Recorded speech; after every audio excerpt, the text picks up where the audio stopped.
Top quality और consistent performance के लिए सिर्फ सिल्वर पंप। टॉप क्वालिटी और कंसिस्टेंट परफॉर्मेंस के लिए सिर्फ सिल्वर पंप, नाम याद रखना। छत्रपती संभाजीनगर शहरातल्या घाटी रुग्णालयामध्ये घाटी रुग्णालयातल्या सर्व परिचारक आणि ब्रदर्सने आपलं एक मोठं आंदोलन या ठिकाणी सुरू केलेलं आहे। आपण बघू शकता की सगळे कर्मचारी या ठिकाणी एकत्रित आले असल्याचं आपल्याला पाहायला मिळत आहे आणि ते घाटी रुग्णालयाच्या आवारातील एका ठिकाणी एकत्र जमत या ठिकाणी जोरदार घोषणाबाजी या ठिकाणी करत असल्याचं आपल्याला पाहायला मिळत आहे। जवळपास 800 परिचारक आणि परिचारिका या ठिकाणी एकत्र जमलेले आहेत, ज्यांच्याकडून या ठिकाणी आंदोलन सुरू असल्याचं आपल्याला पाहायला मिळतंय। ज्या आंदोलनामध्ये त्यांच्या लेक्चरर पद भरण्यात यावं, पदोन्नती देण्यात यावी वेगवेगळ्या कर्मचाऱ्यांना आणि त्याचबरोबर ग्रामीण रुग्णालयात परिचारिका हे पद देण्यात यावं, या मागण्यांसह अनेक मागण्या घेऊन हे आंदोलन जे आहे ते या ठिकाणी सुरू असल्याचं आपल्याला पाहायला मिळतंय। आज दिवसभर काम बंद ठेवून हे आंदोलन सुरू असणार आहे।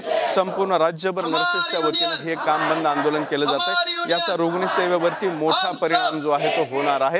असंख्य परिचारिका या ठिकाणी जमल्या असल्याचं आपल्याला पाहायला मिळत आहे, ज्या रोज घाटी रुग्णालयात किंवा वेगवेगळ्या शासकीय रुग्णालयामध्ये आपापल्या सेवा देत असतात।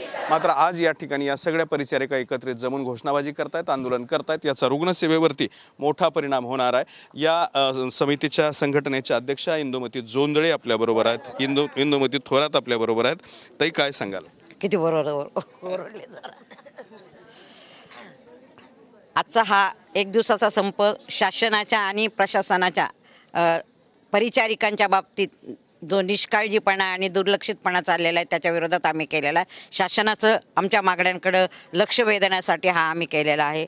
आणि आमच्या ट्युटरची पदं 18 वर्ष झाले भरली। 2007ला पद भरते म्हणजे प्रमोशन्स मिळाले होते तेव्हापासून नाही, आणि 18 वर्ष तुम्ही जर सेवेमध्ये असताना शिक्षण घेता आणि त्याचा फायदा पद रिक्त असताना देखील मिळत नाही, प्रमोशन मिळत नाही आणि त्याच आहे अधिपरिचारिकेच्या पदावरती इंचार्जच्या पदावरती लोक रिटायर होतात। आपल्याकडं मेट्रनपासून ते अधिपरिचारिके पदांचे पद रिक्त आहेत। पद भरती म्हणजे तुमच्याकडे त्याचं बजेट आहे परंतु रिक्त पदं भरल्या जात नाही, हा आमचा रोष आहे। दुसरी मागणी म्हणजे आमची जे DHSमध्ये सरळ सेवेने भरती झालेले आहेत आणि DMRमध्ये सरळ सेवेने भरती झालेले आहे।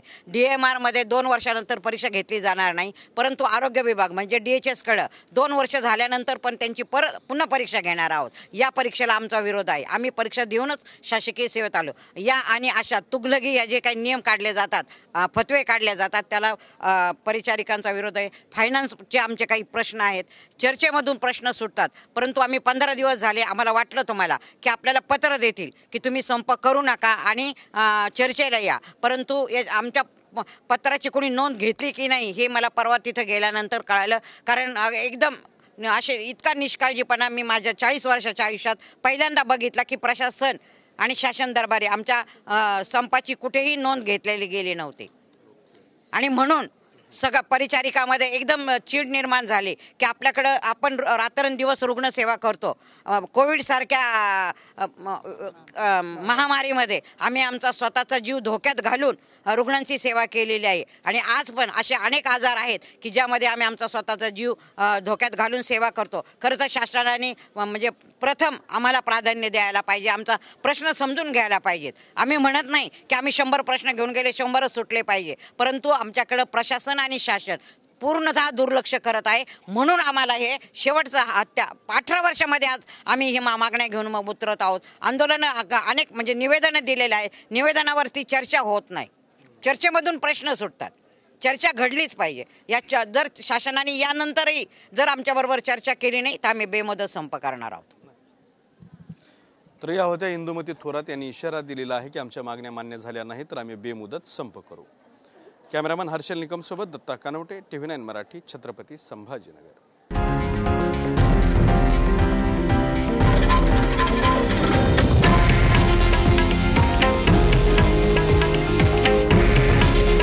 हे आहे देशातील नंबर 1 न्यूज नेटवर्क आणि आपण पाहत आहात TV9 मराठी। काळजी तुमची, हित महाराष्ट्राचं।